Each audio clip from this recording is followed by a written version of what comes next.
Selamat datang kembali di channelnya Mutia. Jadi untuk kali ini kita lagi bertepatan lagi di Kisaran dan kita berkunjung ke rumah saudara. Di sini kita membeli ikan. Jadi di sini juga lumayan sih banyak. Jadi tertarik untuk ini nama itunya apa Bang? Ini kita akan langsung dengan ownernya atau juga salah satu pegawainya. Assalamualaikum Bang, saya Mutia. Baik, ini boleh perkenalkan namanya siapa? Oke, nama saya Ahmad Ardi. Baik. Usia saya baru 24 tahun. Masih muda ya? Baik, ini kalau ini Bang Ardi, boleh Bang dikenalkan atau juga diapakan untuk usaha apa nih Bang? Oke, jadi ini usaha yang ada di bidang perikanan. Ini kalau di kolam yang ini namanya sistem bioflok namanya. Mohon izin dulu untuk nama farmnya atau juga namanya. Oke. Nama farmnya kami beri nama Buntupane Fishery karena lokasi kita di daerah Kecamatan Buntupane. Buntupane Fishery. Oke, baik. Di alamannya yang di Buntupane ini juga? Iya.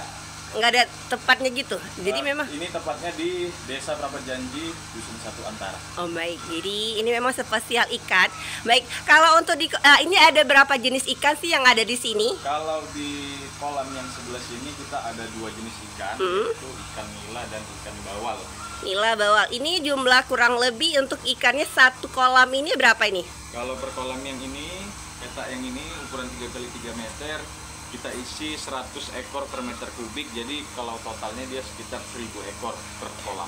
Ini yang udah lumayan kayaknya agak dewasa dikit ya? Ya, ini juga udah kita panen sebagian. Jadi ini tinggal sisa-sisa yang kecil. Ada juga sebagian yang baru mulai tebar, ada yang mulai remaja.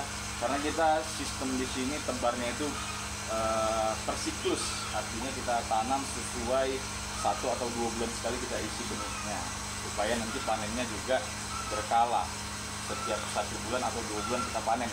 Oh, jadi nggak serentak semua ya? Jadi misalkan kolam yang itu udah agak apa baru di sini. Oke. Baik. Ini udah berapa lama sih BVF Farm ini? BVF Farm kurang lebih sekitar 5 tahun. Udah lumayan ya.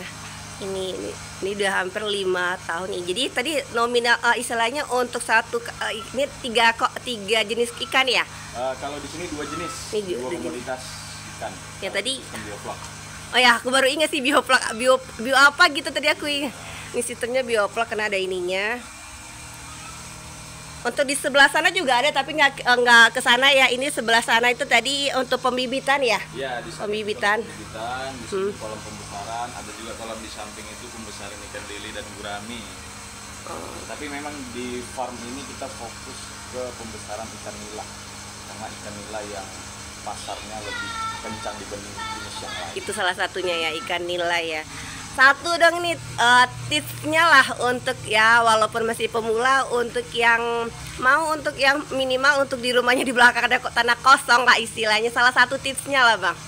Tipsnya kalau kita mau coba di budidaya ikan ini memang yang pertama harus disiplin, karena pada saat masa pemeliharaan ini kita dibutuhkan untuk rajin-rajin untuk melihat kondisi air kolamnya. Di mana kita melihat kondisi parameter airnya itu kita harus disiplin, benar-benar teliti antara menjaga parameter airnya dan juga melihat situasi dan kondisi ikan yang kita pelihara. Nah yang kedua memang kita harus, namanya kita berusaha nggak akanlah langsung berhasil. Betul nanti ada di masa kita usaha itu ada yang namanya kegagalan.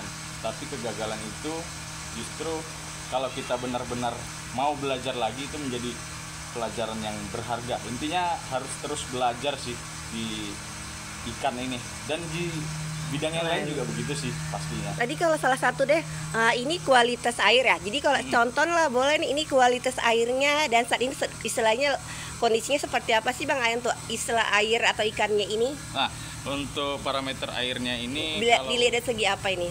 Dilihat dari segi ada beberapa alat yang kita pakai untuk melihat kondisi air ini. Tapi untuk yang intinya yang biasa kita cek itu ada pH, ada pH, TDS dan kondisi vlognya, itu aja sih. Nah itu nanti ada nilai-nilai tertentu yang memang itu aman untuk si ikan. Jadi itu yang harus kita perhatikan setiap hari. Jadi tadi maaf, tadi kalau untuk satu kali kita bibit itu tadi berapa ekor?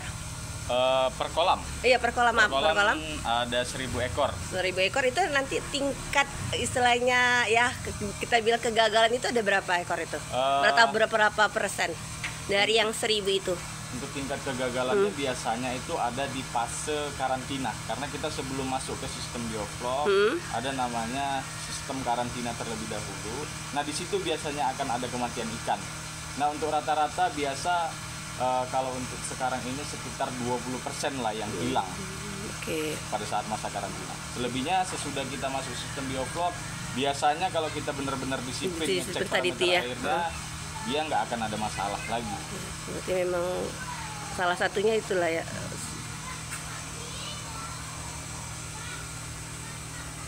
Ini untuk masa panen ya, dari pembibitan sampai akhir dia bisa panen itu berapa bulan sih? Biasa kita panen di ukuran sekilo 3, sekilo 4 ekor, sekitar 250 sampai 350 gram. Itu kita panen parsial, yaitu panen sebagian, nggak langsung kita panen total. Itu start di umur 4 bulan udah kita panen parsial, dan 5 bulan itu udah finish, habis. Berarti untuk semuanya itu dari usia 4 bulanan ya, per bulan. 4 ke 5 bulan. 4 ke 5 itu sudah finish ya. Ini sih memang berarti harus ada jaringan juga ya Bang. Ini jaringannya. Sistem bioflok kita memang membatasi matahari yang masuk ke kolam kita. Ini untuk masalah airnya sendiri tuh kena berapa cc sih istilahnya? Untuk air, sebenarnya kalau di sistem bioflok ini kita tidak melakukan ganti air dari awal sampai panen. Oh gitu, jadi memang agak lebih mudah ya, tinggal kita itunya aja ya? Kita mengandalkan kerja si probiotik dan bahan-bahan yang lainnya. Nah mereka lah yang istilahnya mendaur ulang air yang ada di kolam kita. Jadi makanya itu tadi kalau di sistem bioflok memang dia harus disiplin dalam melihat kondisi-kondisi airnya, karena pada saat ada contoh pH-nya rendah itu ada aplikasi yang kita lakukan supaya airnya kembali aman untuk si ikan. Nah ketika itu disiplin kita lakukan, nah air ini nggak akan kita ganti sampai dia panen. Setelah panen nanti pemasukan yang baru diganti airnya? Ya, panen kita kuras, kayak kita menanam padi gitulah ya? Iya betul. Jangka waktunya itu kalau setelah panen itu pengurusan airnya itu paling cuma berapa hari doang ya? Iya. Nggak ada perendaman gitu, misalkan dia steril kan dulu nggak ada? Kita ada melakukan steril juga untuk kolam, kita berikan disinfektan itu nanti kita sesudah kita panen kita cuci, kita gosok lumut-lumut yang ada di dinding kolam, baru kita semprot disinfektan. Nah sesudah itu kita jemur dulu 1 hari, dia kena matahari. Udah langsung kita isi air. Kalau bibit sudah ready di karantina, ya udah langsung kita start lagi siklus yang selanjutnya.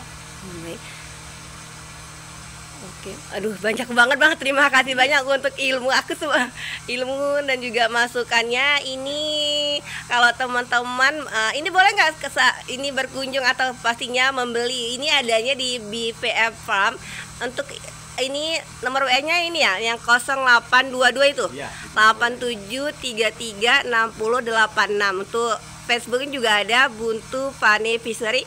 Nanti tadi untuk alamatnya di Gang Dusun 1 Antara, Desa Prapat Janji, Kecamatan Buntu Pane. Dusun 1 Antara, Desa Prapat Janji. Desa Prapat Prapat Janji. Kecamatan Buntu Pane. Kecamatan Buntu Pane ini wajib banget berkunjung ke sini salah satunya, dan juga membeli hasil dari usaha ini. Ini memang apalagi ikan itu salah satu protein yang bagus dan tertinggi untuk kita nih, salah satunya dari mulai ikan. Terima kasih semua Bang, terima kasih sekali Bang. Makasih banget, terima kasih. Assalamualaikum. Waalaikumsalam.